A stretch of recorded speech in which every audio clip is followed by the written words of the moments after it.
police officers that get a police escort to their funeral. I was completely amazed.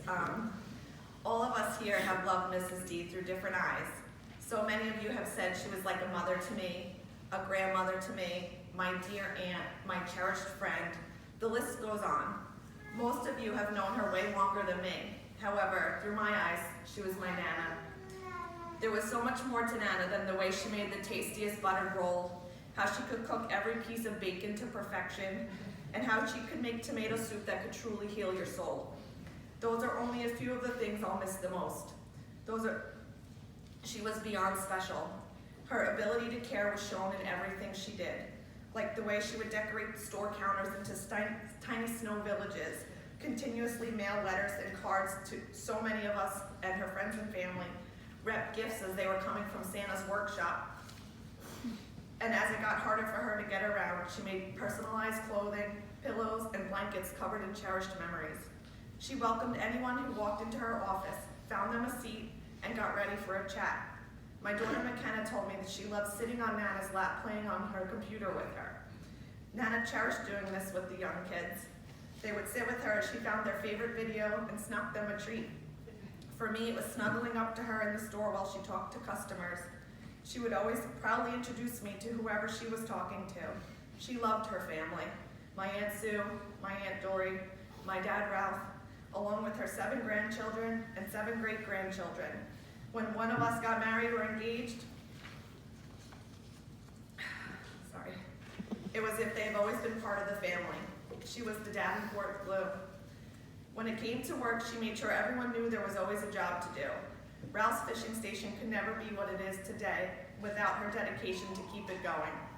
Life lessons were taught in the way she valued hard work. Each job should be done correctly. The ratio from grass to worms, sweep before you mop, rigging or fixing a fishing pole, and you should never clock out before checking with her first. I can only imagine how many of us here picked up cigarette butts for a penny.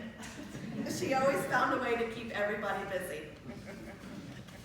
I was always in awe of her strength. Not only could she move stacked cases of beer and soda without hesitation, she worked from sunup to sundown until her body would no longer let her. Her emotional strength was unmeasurable. She overcame so much adversity with love still in her heart. Despite not always having much, she still found a way to always give. To think of the amount of events she organized, I know everyone keeps saying it because it's just truly amazing. Mary Haven Day, Alzheimer's Day, the Veterans Lunch, Cousins Reunion, fishing tournaments, and when we were kids, there was Halloween parties and Christmas parties. Throughout the years, countless people have walked through her doors and shared a part of her story. As Ralphie says, she loves stray dogs and stray people. Nana always saw the good in everyone and faithfully accepted people for who they were. She cared for everyone like they were part of the family and always made you feel like you were home. She spent her life always giving something: food, advice, money, humor, comfort, encouragement, her home, her time, and her love.